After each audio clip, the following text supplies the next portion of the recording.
En nuestro estudio de hoy, amigo oyente, llegamos al capítulo 7 de esta segunda epístola del apóstol Pablo a los Corintios. Y como dijimos en este estudio anterior, este es el último capítulo en esta serie que trata del consuelo de Dios. Vamos a apreciar lo personal que es este capítulo. El capítulo anterior también era personal, pero no tanto como lo es este que tenemos ante nosotros en esta ocasión. Leamos hoy nuevamente el versículo 1 de este capítulo 7 de la segunda epístola del apóstol Pablo a los Corintios. Así que, amados, puesto que tenemos tales promesas, limpiémonos de toda contaminación de carne y de espíritu, perfeccionando la santidad en el temor de Dios. Permítanos decirle, amigo oyente, que necesitamos notar que cuando Pablo está hablando de tales promesas, se está refiriendo a algo que ha dicho antes a los creyentes en Corinto. Estas promesas de las cuales él ha estado hablando han sido mencionadas ya en el capítulo 6, en los dos últimos versículos. Y vamos a leerlos una vez más para refrescar nuestra memoria. Dice el versículo 17 y 18 del capítulo anterior, el capítulo 6, por lo cual salid de en medio de ellos y apartaos, dice el Señor, y no toquéis lo inmundo, y yo os recibiré, y seré para vosotros por Padre, y vosotros me seréis hijos e hijas, dice el Señor Todopoderoso. Esta era la promesa. Pablo no está diciendo aquí que si usted no se aparta va a perder la salvación. Lo que está diciendo aquí es que si usted no se aparta, si no se separa y vive una vida limpia, Dios no puede tratarlo como si fuera su padre. Vimos en nuestro programa anterior la ilustración de un padre que tenía un hijo que se había distanciado y que este padre lo quería tratar como su hijo, pero no podía hacerlo. Este hijo se había distanciado, tenía problemas y dificultades, pero no podía aceptar que su padre se acercase a él. Y entonces el padre no podía actuar como el padre del muchacho. Ahora eso es lo que Pablo está diciendo y que Dios dice por medio de esta epístola de las promesas que ha hecho. Que Dios nos quiere tratar como nuestro Padre. Muchos de nosotros no conocemos por experiencia el Padre maravilloso que Él puede ser, porque no le damos la oportunidad. No permitimos que Dios sea nuestro Padre. Él quiere serlo. ¿Cómo podemos hacer esto? Bueno, dice este versículo 1, así que, amados, puesto que tenemos tales promesas, limpiémonos de toda contaminación de carne y de espíritu. Ahora, ¿cuál es la diferencia que existe entre los pecados de la carne y los pecados del espíritu? Tenemos aquí cosas de las cuales tenemos que separarnos y son cosas que él ha mencionado. Estos son pecados, por supuesto, que cometemos en el cuerpo, en estos cuerpos nuestros. Tienen que ver con deseos impuros, apetitos desenfrenados, borracheras, glotonería, libertinaje, afectos equivocados, deseando tener hoy las cosas malas. Estos son los pecados de la carne. Estas son las cosas sucias, inmundas. Y usted y yo, amigo oyente, estamos viviendo en un mundo en la actualidad que está tratando de darle respetabilidad a los pecados de la carne. Podemos usar una ilustración aquí hablando del licor. La palabra de Dios todavía dice, ay del que da de beber a su prójimo, ay de ti que le acercas tu hiel y le embriagas para mirar su desnudez. Que Dios tenga misericordia de usted, amigo creyente, si usted está sirviendo bebidas a sus vecinos en su propio hogar. La palabra de Dios reprende eso. Lo hemos leído allá en Habacuc capítulo 2 y versículo 15, y también en el libro de Proverbios capítulo 23 versículo 31, donde dice, no mires al vino cuando rojea, cuando resplandece su color en la copa. En el día de hoy la gente dice que está bien beber alcohol. Podemos escuchar por radio la propaganda que se hace al alcohol, así como también podemos observarlo en la televisión. Algunos dicen que la muestra de la madurez y la sensibilidad de un hombre triunfador es la de aquel que puede beber cócteles. Amigo oyente, ¿qué clase de propaganda es esa? Uno habla del lavado cerebral. Bueno, Hitler nunca hizo mejor labor que esta que se está llevando a cabo por los intereses de aquellos que venden licores. Dicen que es la marca, la señal de un hombre maduro, sensitivo, que tiene éxito. Pero un momento, ¿sabe cómo termina esa propaganda? No era la propaganda de algún whisky o alguna otra bebida similar, sino de una organización que trata de ayudar a los alcohólicos. Luego dicen, usted sabe que hay gente que no sabe cómo dominar el licor. En eso estamos totalmente de acuerdo. Hay muchos, millones de personas que no saben qué hacer con el licor. Luego van a parar a los hospitales o a la calle. Estos son los pecados de la carne. También podemos mirar en los lugares donde se vende libros y revistas. La literatura pornográfica que uno se puede imaginar está allí a la venta al público. Se glorifica al cuerpo humano y al sexo. En nuestros días tenemos este sexo licencioso. La palabra de Dios todavía condena todo eso. Estos son los pecados de la carne. Amigo oyente, si usted va a disfrutar de ellos, entonces Dios no lo puede tratar a usted como su padre. Usted puede ser su hijo, no vamos a discutir eso, pero Él no lo puede tratar como un padre que trata a su hijo. También se menciona aquí la contaminación del espíritu. Ahora, ¿cuáles son los pecados del espíritu? ¿Qué podemos decir de la chismografía, por ejemplo, amigo oyente? ¿Qué de comenzar a circular un rumor vicioso contra algún hermano creyente? Usted sabe que hay mucha gente que no puede tomar un revólver y apretar el gatillo para dar muerte a una persona, pero toma la daga de los chismes y se la clavan en la espalda cuando el otro no los está escuchando. Hay algunas personas que, aun en las mismas iglesias, hacen cosas así.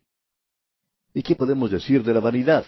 Uno puede ver a una mujer que está por hablar en una clase bíblica que pasa mucho tiempo arreglándose para aparecer lo más hermosa y bien arreglada posible. Ahora, no queremos que nos entiendan mal, por favor. No estamos en contra del arreglo personal. Cierta señora preguntó en una ocasión si nosotros creíamos que era pecado usar un poco de arreglo. A lo cual le contestamos, a esa señora en particular, que para ella no sería un pecado, que a ella eso le hacía mucha falta. Pensamos que los creyentes deben lucir lo mejor posible, siempre. Ahora, algunos de nosotros, pues, no tenemos mucha presentación personal que digamos.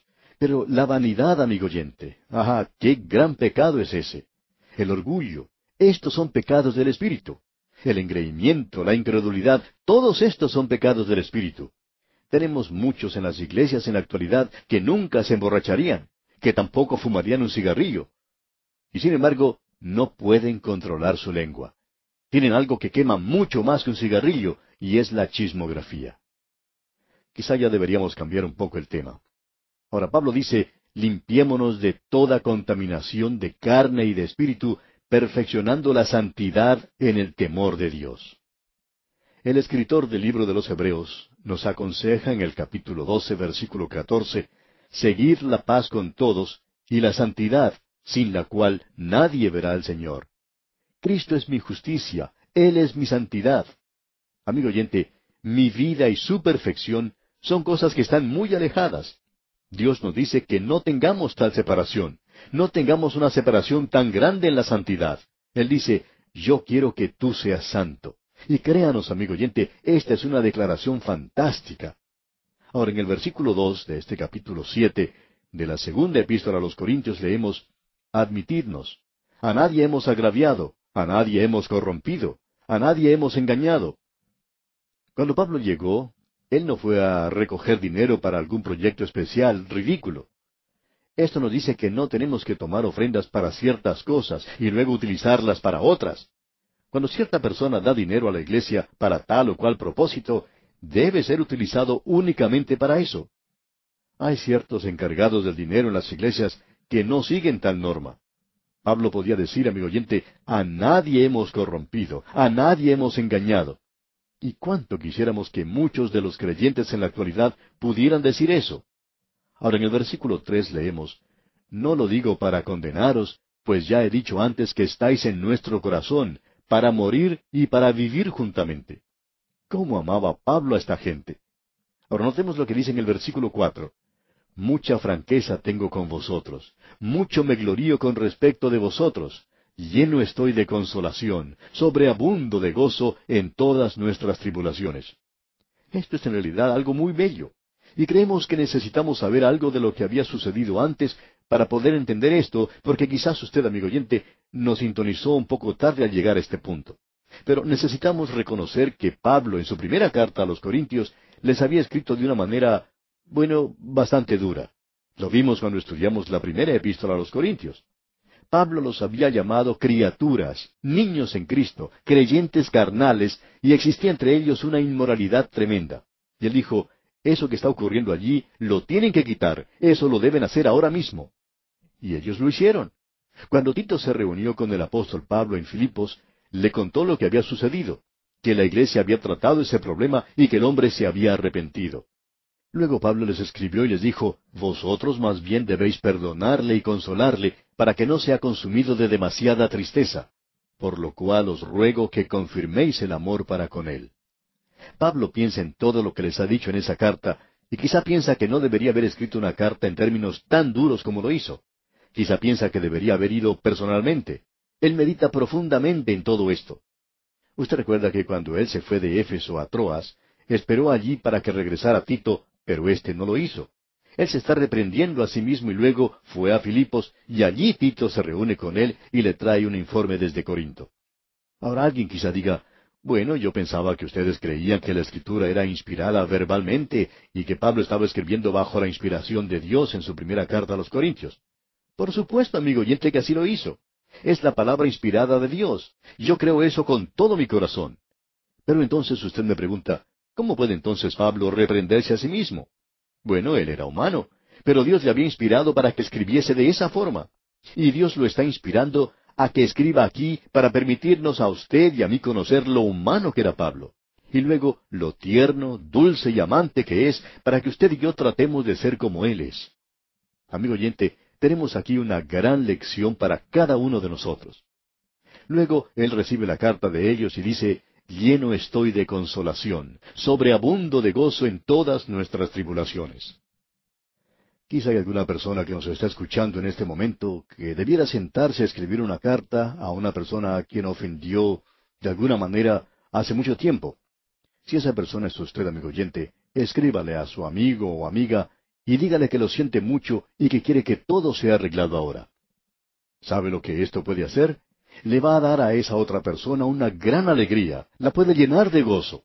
Y amigo oyente, nosotros necesitamos obrar de esta manera. Pablo está hablando aquí de una manera muy personal. Quizá nosotros deberíamos volver nuestras cabezas y ni siquiera leer esto que es tan personal. No estamos seguros de que Pablo haya pensado en este punto, el que nosotros estaríamos leyendo sus cartas de esta forma. Pero él continúa diciendo aquí en los versículos 5 y 6 de este capítulo 7 de su segunda epístola a los Corintios, porque de cierto, cuando vinimos a Macedonia, ningún reposo tuvo nuestro cuerpo, sino que en todo fuimos atribulados. De fuera, conflictos, de dentro, temores. Pero Dios, que consuela a los humildes, nos consoló con la venida de Tito. Como usted puede apreciar, amigo oyente, aquí Dios utilizó a otro hombre para consolar a Pablo. Y usted puede ayudar a algún santo de Dios, amigo oyente. ¿Cuándo fue la última ocasión en que se acercó a su predicador y le dijo, hermano, yo he estado orando por usted. Yo sé que usted ha estado trabajando mucho y que está siempre firme en las cosas de Dios. Yo quiero decirle que estoy a su lado. Créame, amigo oyente, que él va a apreciar esto en gran manera. Lo apreciaría si es esa clase de predicador. Y si no lo es, entonces no lo haga. Veamos ahora una vez más lo que dice el versículo 6 y la primera parte del versículo 7. Pero Dios, que consuela a los humildes, nos consoló con la venida de Tito, y no sólo con su venida, sino también con la consolación con que él había sido consolado en cuanto a vosotros.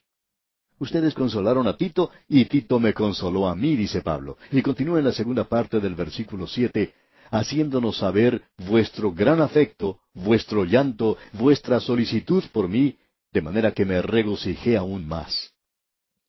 Cierto radioyente le escribió a un hermano suyo diciéndole que había estado escuchando estos programas y que él había recibido a Cristo como su Salvador.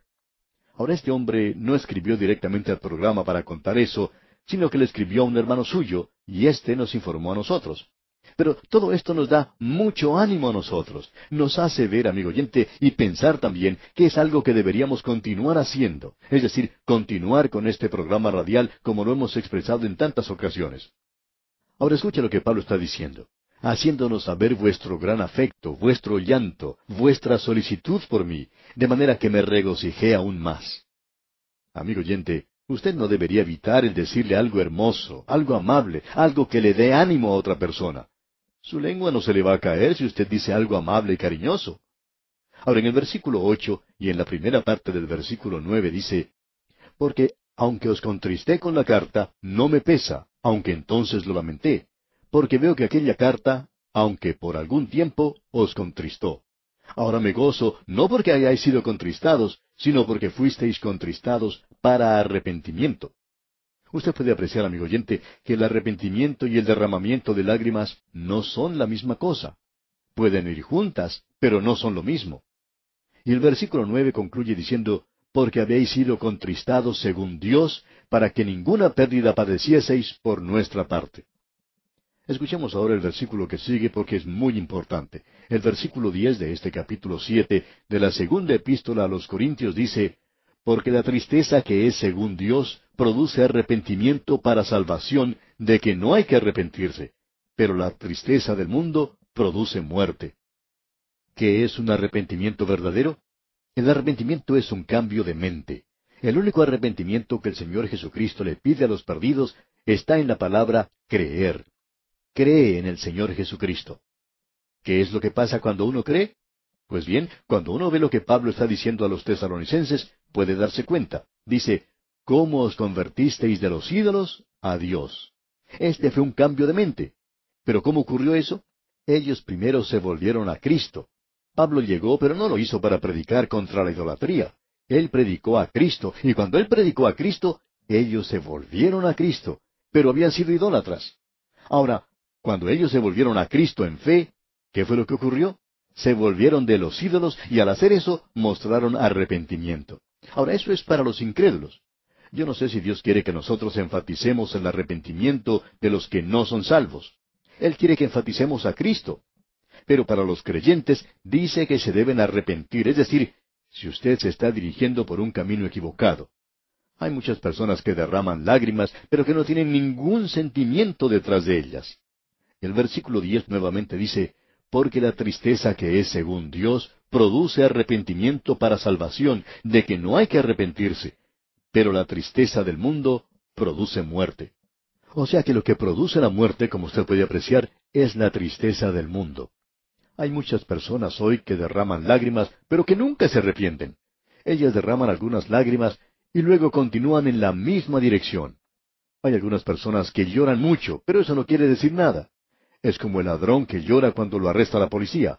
Él no llora porque es ladrón, sino que llora porque es arrestado. Bien, escuchemos lo que dice Pablo entonces aquí en el versículo 11. Dice, porque he aquí, esto mismo de que hayáis sido contristados según Dios, qué solicitud produjo en vosotros, qué defensa, qué indignación, qué temor, qué ardiente afecto, qué celo y qué vindicación. En todo os habéis mostrado limpios en el asunto. Pablo los encomia entonces por el hecho de que se han vuelto realmente hacia Dios. Este es el arrepentimiento para los creyentes. Y amigo oyente, hay muchos creyentes en nuestros días que necesitan arrepentirse. Luego, leyendo desde el versículo 12 y hasta la primera parte del versículo 14, dice, así que, aunque os escribí, no fue por causa del que cometió el agravio, ni por causa del que lo padeció, sino para que se os hiciese manifiesta nuestra solicitud que tenemos por vosotros delante de Dios. Por esto hemos sido consolados en vuestra consolación, pero mucho más nos gozamos por el gozo de Tito, que haya sido confortado su espíritu por todos vosotros. Pues si de algo me he gloriado con él respecto de vosotros, no he sido avergonzado. Y luego miremos el último versículo de este capítulo 7 de la segunda carta a los Corintios, el versículo 16, que dice, me gozo de que en todo tengo confianza en vosotros. Pablo sinceramente abre su corazón aquí y es muy, pero muy personal. Hemos pues visto en este capítulo el consuelo de Dios al corazón de Pablo. Y de aquí podemos sacar una hermosa lección para nuestras propias vidas en este día en que vivimos. Y vamos a detenernos aquí por hoy, amigo oyente, porque nuestro tiempo ha tocado ya a su fin. Continuaremos nuestro estudio de esta segunda epístola a los Corintios, Dios mediante, en nuestro próximo programa.